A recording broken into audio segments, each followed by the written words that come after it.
Tout de suite après le drame, il n'y a rien.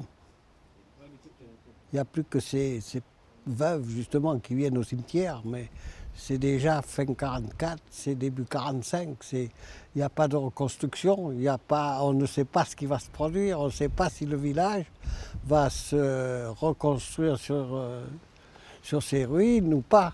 C'est déjà ça le départ. Et c'est suite au général de Gaulle que la décision est prise de, de conserver les ruines dans le meilleur état possible et qu'on allait reconstruire notre village. Et là, ça a pris beaucoup de temps. Où dans le village ici, rien ne c'était mort, il n'y avait rien que les gens qui venaient comme ça, qui passaient. Les baraquements ont été construits quand même qu'à partir de 46. Il a fallu vivre tout ça. Vous viviez comment alors? Dans les baraquements, il y a eu l'école avec peu d'enfants, parce que les enfants, la majorité, sont morts. Mais déjà, avec le temps, il y en a qui arrivent à avoir l'âge d'aller à l'école. Il y a eu une mairie qui a été un baraquement, il y a eu quelques commerces qui se sont installés. Et on vivait vraiment dans le deuil ici. Parce qu'en plus, les baraquements étaient construits proches des ruines, touchaient les ruines. Donc c'était une vie quand même vraiment difficile. Comment vous Pas l'avez? spécialement pour moi, parce que moi déjà, je venais que rarement, exceptionnellement, je venais voir mon père. Moi, je travaillais à Limoges, j'avais ma chambre à Limoges, je venais voir mon père bien sûr toutes les semaines, mais je ne vivais pas ici. Et puis le village se reconstruit et le village est terminé dans les années 50, fin 52, début 53. Donc moi j'ai appris le métier de mécanicien. Moi j'ai rien, hein.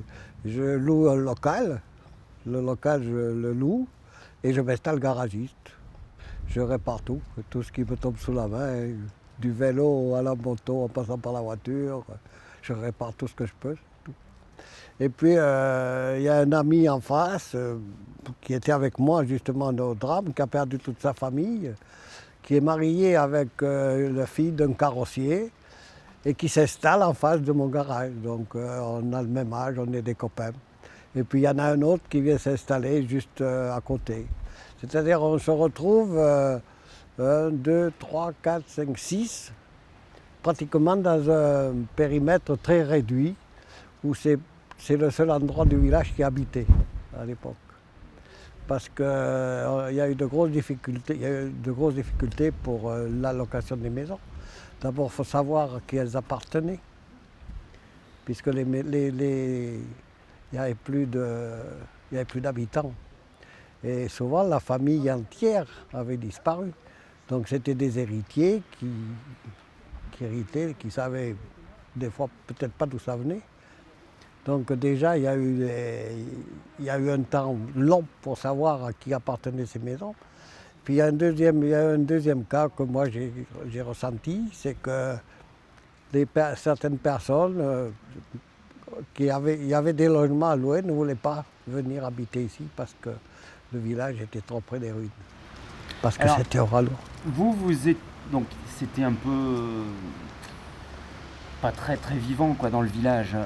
Et vous étiez dans le quartier où il y avait ce petit noyau de vie. Oui, il y avait un noyau de copains. C'était où on était tous des jeunes mariés.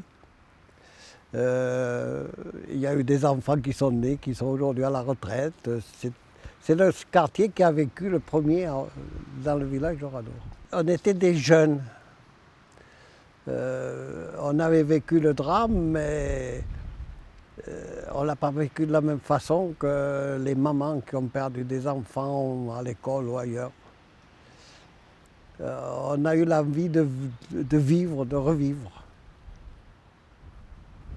Donc vous aviez envie de vivre et puis il y avait des gens qui n'arrivaient pas à passer ce moment de deuil, cette période de deuil.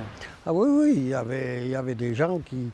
D'ailleurs, à l'association des familles, c'était des personnes d'un certain âge qui dirigeaient l'association, qui étaient très à cheval, pas de bal, pas de pas le 10 juin, pas de mariage, pas de baptême, enfin, c'était quelque chose qui était très, très... et ça a duré très longtemps parce que c'est moi, lorsque je suis arrivé à la présidence de l'association en 88, qui est décrété que le deuil ne serait pas avec les membres du conseil d'administration.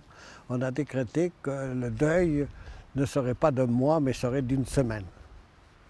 Nous, enfin ma génération, qui était dans ce secteur, on n'avait qu'une envie, c'est de vivre, c'est tout.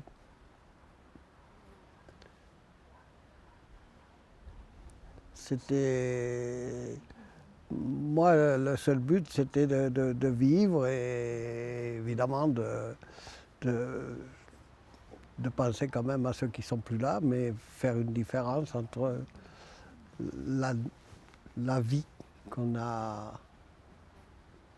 qui est là quand même. Elle est là, il faut qu'on se refasse, faut qu'on se... on a passé de mauvais moments, faut que... Et on essaie pas de les oublier, c'est pas le mot de les oublier, mais de passer au-dessus de tout ça. C'est un drame pour moi.